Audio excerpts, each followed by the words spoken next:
बातमीपत्रात आता पाहुयात गल्लीपासून ते दिल्लीपर्यंतच्या ताज्या घडामोडींचा धावता आढावा। महाराष्ट्र विधिमंडळाचं पावसाळी अधिवेशन 30 जून ते 18 जुलै या कालावधीत मुंबईत पार पडणार असल्याची घोषणा विधिमंडळ कामकाज सल्लागार समितीच्या बैठकीत करण्यात आली। राज्यात महायुतीचं सरकार स्थापन झाल्यानंतर इतक्या दिवस चालणारे हे पहिलंच अधिवेशन असेल। हिंदी सक्ती, शक्तीपीठ महामार्ग, शेतकरी कर्जमाफी, निवडणूक मतदारांवर होणारे आरोप अशा अनेक मुद्द्यांमुळे हे अधिवेशन वादळी ठरण्याची शक्यता आहे। विधान भवन इथं आयोजित विधानमंडळ कामकाज सल्लागार समितीच्या बैठकीला विधान परिषद सभापती प्राध्यापक राम शिंदे, विधानसभा अध्यक्ष राहुल नार्वेकर, मुख्यमंत्री देवेंद्र फडणवीस, उपमुख्यमंत्री एकनाथ शिंदे, विधान परिषद उपसभापती डॉक्टर नीलम गोऱ्हे, विधानसभा उपाध्यक्ष अण्णा बनसोडे, उच्च आणि तंत्र शिक्षण आणि संसदीय कार्यमंत्री चंद्रकांत पाटील, माहिती तंत्रज्ञान मंत्री आशिष शेलार, अन्न आणि नागरी पुरवठा मंत्री छगन भुजबळ, जलसंपदा मंत्री गिरीश महाजन, विरोधी पक्षनेते अंबादास दानवे, विधानसभा सदस्य दीपक केसरकर, भास्कर जाधव, नितीन राऊत, जितेंद्र आव्हाड, अमीन पटेल, विधान परिषद सदस्य भाई जगताप, प्रवीण दरेकर, प्रसाद लाड, श्रीकांत भारती यांच्यासह संबंधित अधिकारी यावेळी उपस्थित होते। बैठकीत अधिवेशनाच्या नियोजनावर चर्चा करण्यात आली। तसंच विधिमंडळाचे सचिव जितेंद्र भोळे यांनी कामकाजाची माहिती दिली। विधानमंडळ कामकाज सल्लागार समितीची बैठक मुंबईतील विधान भवन इथं पार पडली। या बैठकीत पावसाळी अधिवेशन 30 जून ते 18 जुलै 2025 या कालावधीत मुंबईत पार पडणार असल्याची घोषणा करण्यात आली। अधिवेशनात हिंदी सक्ती, शक्तीपीठ महामार्ग प्रकल्प, शेतकरी कर्जमाफी आणि निवडणूक मतदारांवर असणारे आरोप यासारख्या प्रश्नांवर विरोधक सरकारला घेरण्याची शक्यता आहे। त्यामुळे हे अधिवेशन वादांनी भरलेलं राहण्याची शक्यता वर्तवण्यात येते। भारताचे सरन्यायाधीश BR गवई यांनी बुधवारी सांगितलं की भारताचे संविधान सर्वोच्च आहे। आपल्या लोकशाहीचे तिन्ही अंग संविधानाच्या अंतर्गत काम करतात। सरन्यायाधीश गवई म्हणाले की काही लोक म्हणतात की संसद सर्वोच्च आहे, परंतु माझ्या मते संविधान सर्वोच्च आहे। सर्वोच्च न्यायालयाचे 52वे सरन्यायाधीश म्हणून शपथ घेतलेले न्यायमूर्ती गवई हे त्यांच्या मूळ गावी अमरावती इथं झालेल्या सत्कार समारंभात बोलत होते। सरन्यायाधीश गवई म्हणाले की संसदेला सुधारणा करण्याचा अधिकार आहे, परंतु ते संविधानाच्या मूलभूत रचनेत बदल करू शकत नाहीत। सरन्यायाधीश गवई पुढे म्हणाले की न्यायाधीशांनी नेहमीच हे लक्षात ठेवलं पाहिजे की आपलं एक कर्तव्य आहे आणि आपण नागरिकांच्या हक्कांचे, संविधानिक मूल्यांचे आणि तत्वांचे रक्षण करत आहोत। आपल्याकडे केवळ सत्ता नाही तर आपल्यावर एक कर्तव्य देखील टाकण्यात आलंय। न्यायाधीशांनी आपल्या निर्णयांबद्दल लोक काय म्हणतील किंवा काय वाटेल यावरून मार्गदर्शन करू नये। सरन्यायाधीश म्हणाले, आपल्याला स्वतंत्रपणे विचार करावा लागेल। लोक काय म्हणतील हे आपल्या निर्णय प्रक्रियेचा भाग असू शकत नाही। सरन्यायाधीशांनी सांगितलं की त्यांनी नेहमीच त्यांचे निर्णय आणि काम स्वतःसाठी बोलू दिलंय आणि संविधानात समाविष्ट असलेल्या मूलभूत अधिकारांच्या बाजूने नेहमीच उभं राहिले। बुलडोझर न्यायाविरुद्धच्या त्यांच्या निर्णयाचा संदर्भ देत ते म्हणाले की आश्रयाचा अधिकार सर्वोच्च आहे। नरेंद्र मोदींनी तुझ्या बापाला पेरणीला 6,000 रुपये दिले आहेत, तुझ्या अंगावरचे कपडे आणि पायातील बूट सुद्धा सरकारमुळेच आहे, असं वादग्रस्त वक्तव्य केल्यानंतर भाजप आमदार बबनराव लोणीकर यांच्यावर राज्यभरातील नेत्यांनी टीका केली आहे। इतकंच नाही तर आता लोणीकर यांना राज्यात फिरू देणार नसल्याचा इशारा देखील काँग्रेसनं दिलाय। भाजप आमदार बबनराव लोणीकर यांच्या वादग्रस्त वक्तव्यामुळे विरोधकांना ऐतं कोलीत मिळालंय। काँग्रेसचे नेते हर्षवर्धन सपकाळ, विजय वडेट्टीवार यांच्यासह ठाकरे गटाचे नेते संजय राऊत, अंबादास दानवे, सुषमा अंधारे यांनी देखील लोणीकरांचा समाचार घेतलाय। मानसिक दिवाळखोरी, वैचारिक दिवाळखोरी आणि नीतिमत्तेचा अभाव या साऱ्यांचं प्रतिबिंब लोणीकर यांच्या एकंदर वक्तव्यातून स्पष्टपणे दिसून येत असल्याचं काँग्रेसचे प्रदेशाध्यक्ष हर्षवर्धन सपकाळ यांनी म्हटलंय। इतकंच नाही तर लोणीकर यांना महाराष्ट्रात फिरू देणार नसल्याचा इशारा देखील काँग्रेसच्या वतीनं देण्यात आलाय। बबनराव लोणीकर यांच्यासारखे लोक भाजपमध्ये आहेत हे महाराष्ट्रानं समजून घ्यायला हवं। ते लोक महाराष्ट्रातील नागरिकांना लाचार समजतात असा आरोप संजय राऊत यांनी केलाय। जनता स्वाभिमानी आहे, लाचार नाही हे लोणीकरांना समजलं नाही असं देखील राऊत यांनी म्हटलंय। शेतकऱ्यांचे कपडे, चपला, मोबाईल आमच्या पैशातून चालतात। भाजप मंत्र्यांचा हा उद्धटपणा आणि भाषा म्हणजे सत्तेची आलेली मस्ती आणि भाजपचा शेतकऱ्यांकडे बघण्याचा दृष्टिकोन काय हे स्पष्ट करतो। माजी मंत्री बबनराव लोणीकर यांनी केलेलं वक्तव्य म्हणजे शेतकऱ्यांचा अपमान आहे। त्यांना महाराष्ट्रानं जागा दाखवायलाच हवी। सरकारी योजना या भाजपनं स्वतःच्या खिशातून पैसे काढून दिल्यागत सांगणं ही महाराष्ट्रातील जनतेची थट्टा आहे। हे पैसे जनतेचे आहेत, त्यात महायुतीच्या मंत्र्यांचं कर्तृत्व म्हणजे धनादेश वाटताना फोटो काढून घेणं।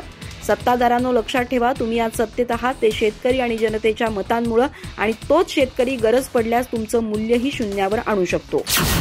न्यायालयात हिंमत असती तर त्यांनी दंड लावला असता, अशा शब्दात वंचित बहुजन आघाडीचे नेते ॲडव्होकेट प्रकाश आंबेडकर यांनी निवडणूक संदर्भातील फेटाळलेल्या याचिकेवर प्रतिक्रिया दिली आहे. या याचिकेमुळे न्यायालयाचा वेळ वाया गेला असून आम्ही दंड लावत नसल्याचं न्यायालयाने म्हटलंय.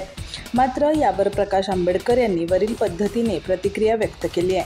न्यायालयाने मूळ याचिका सोडून छोट्या मोठ्या चुकांवर निकाल दिला असल्याचा आरोप प्रकाश आंबेडकर यांनी केलाय. या विरोधात आम्ही सर्वोच्च न्यायालयात जाणारच आहोत, मात्र त्याचबरोबर बार काउन्सिलकडे जाणार आहोत. तसंच यावर बार काउन्सिलचं मत व्यक्त करण्याची मागणी करणार आहोत.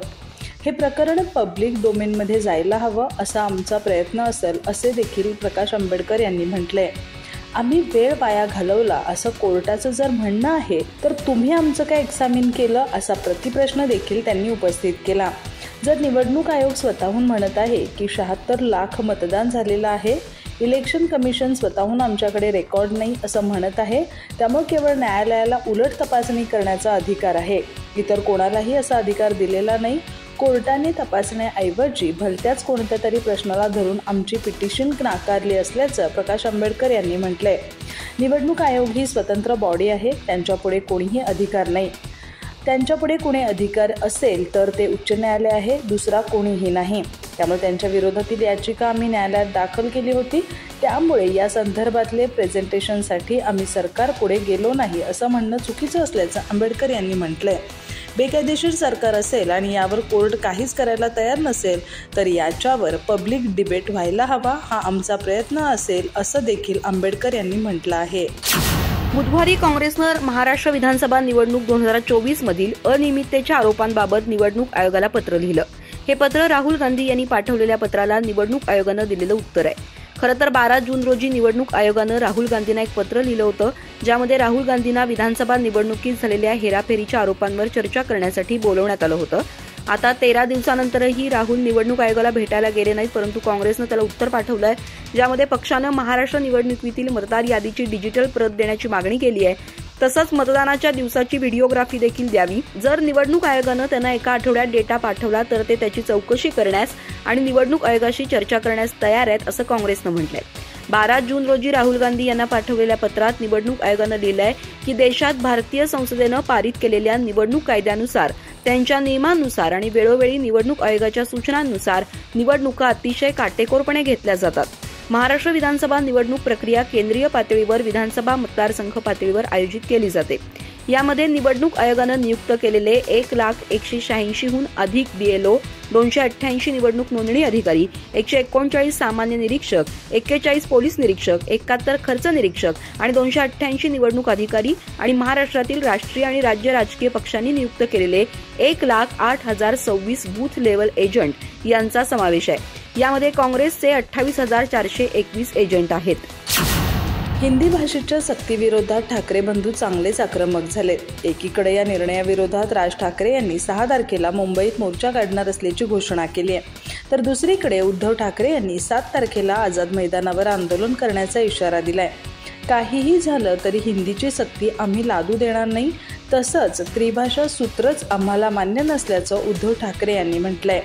राज ठाकरे यांचा पक्ष महाराष्ट्र नवनिर्माण सेना आणि उद्धव ठाकरे यांचा शिवसेना उद्धव बाळासाहेब ठाकरे पक्ष एकत्र येणार असल्याची चर्चा सुरू आहे. यातच आता ज्या मुद्द्यावर या दोन्ही पक्षांची स्थापना झाली त्या मराठीच्या मुद्द्यावरून आता पुन्हा एकदा हे दोन भाऊ एकत्र येणार का, अशीच चर्चा रंगली आहे. यातच राज ठाकरे यांनी या निर्णयाविरोधात 6 जुलै रोजी मोर्चा काढणार असल्याची घोषणा केली आहे, तर दुसरीकडे उद्धव ठाकरे यांनी 7 तारखेला आझाद मैदानावर आंदोलन करणार असल्याचं सांगितलं आहे. त्यामुळे आता या मराठीच्या मुद्द्यावर हे दोन्ही भाऊ एकत्र येणार का, असा प्रश्न उपस्थित केला जातोय.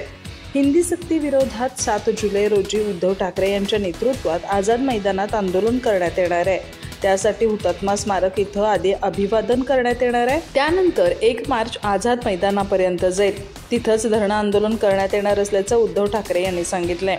मुंबईतील मराठी आणि हिंदी चित्रपट सृष्टीतील कलाकार, खेळाडू, साहित्यिक आणि सर्व पक्षातील मराठीवर प्रेम करणाऱ्यांनी या आंदोलनात सहभागी होण्याचं आवाहन उद्धव ठाकरे यांनी केलंय.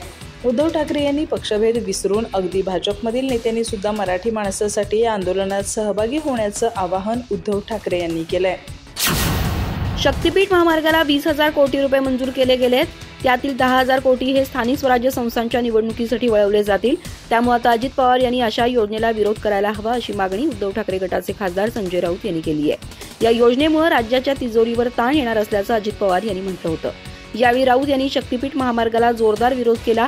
अशा योजनांमध्ये किमान 50% दलाली ही सरकारच्या लोकांकडे येत असल्याचा आरोप देखील राऊत यांनी केलाय. या ठेकेदारांकडून आधीच उचल घेतलेली आहे. यातील ठेकेदारांना आधीच कामाचे शब्द दिलेले असल्याचा आरोपही राऊत यांनी केलाय. हाच पैसा नंतर स्थानिक स्वराज्य संस्थांच्या निवडणुकीमध्ये वापरला जाणार असल्याचा दावा देखील त्यांनी केला. शक्तीपीठ महामार्ग हा देवेंद्र फडणवीस यांचा ड्रीम प्रोजेक्ट आहे. मात्र महाराष्ट्रातून अदानीला हाकलून देणं हाच महाराष्ट्राचा ड्रीम प्रोजेक्ट असल्याचं राऊत यांनी म्हटलंय. ज्या पद्धतीनं महाराष्ट्रासह मुंबईतील सर्व योजना अदानी आणि गुजराती व्यापाऱ्यांच्या हातात दिल्या जात आहेत, यात अगदी वीज वितरणपासून वीज कलेक्शनपर्यंत गुजराती व्यापाऱ्यांना दिला जातोय. महाराष्ट्रात कुणी नाही का असा प्रश्न राऊत यांनी उपस्थित केला. अदानीला हाकलून देणं हाच महाराष्ट्रासाठी ड्रीम प्रोजेक्ट असल्याचं राऊत यांनी म्हटलंय. हिंदीच्या सक्तीच्या मुद्द्यावर मुख्यमंत्री देवेंद्र फडणवीस यांचे दूत म्हणून राज्याचे शालेय शिक्षण मंत्री दादा भुसे यांनी आज मनसे अध्यक्ष राज ठाकरे यांची भेट घेऊन त्यांची मनधरणी करण्याचा प्रयत्न केला. पण त्यांच्या बैठकीत कोणताही तोडगा निघाला नाही. उलट राज ठाकरे यांनी एक घाव दोन तुकडे करत हा विषयच निकाली काढला. त्यामुळे भुसे यांना आल्यापावली परत फिरावं लागलं. त्यानंतर पत्रकारांशी बोलताना भुसे यांनी या क्षणाला राज ठाकरे यांना सरकारचा तिसऱ्या भाषेचा निर्णय मान्य नाही असं स्पष्ट केलं. मुख्यमंत्री देवेंद्र फडणवीस यांच्या नेतृत्वातील महायुती सरकारने राज्यात त्रिसूत्री भाषा धोरण राबवण्याचा निर्णय घेतलाय. या अंतर्गत इयत्ता पहिलीपासूनच तिसरी भाषा म्हणून हिंदीची सक्ती करण्यात आली होती. पण विरोधकांच्या विरोधामुळे या निर्णयात फेरबदल करत तिसरी भाषा ही पूर्णतः ऐच्छिक असल्याचं स्पष्ट करण्यात आलं. पण त्यानंतरही राज ठाकरे यांच्या विरोधाची धार कमी झाली नाही. या पार्श्वभूमीवर राज्याचे शालेय शिक्षण मंत्री दादा भुसे आज राज ठाकरे यांची भेट घेऊन त्यांना त्रिसूत्री भाषा धोरण समजावून सांगण्याचा प्रयत्न केला, पण तो निष्फळ ठरला. तिसऱ्या भाषेच्या संदर्भात आज मी राज ठाकरे यांची भेट घेतली, पण त्यांच्यासोबतच्या बैठकीत कोणताही तोडगा निघाला नाही. या क्षणाला तिसऱ्या भाषेसंबंधीचा सरकारचा निर्णय राज ठाकरे यांना मान्य नाही. राज यांनी या प्रकरणी आम्हाला काही चांगल्या सूचना केल्या आहेत, त्या नक्कीच स्वागतार्ह आहेत.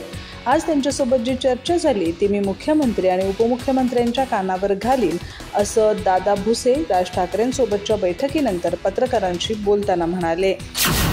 अधिक माहिती आणि ताज्या घडामोडींसाठी आजच आमचे चॅनल सबस्क्राईब करा.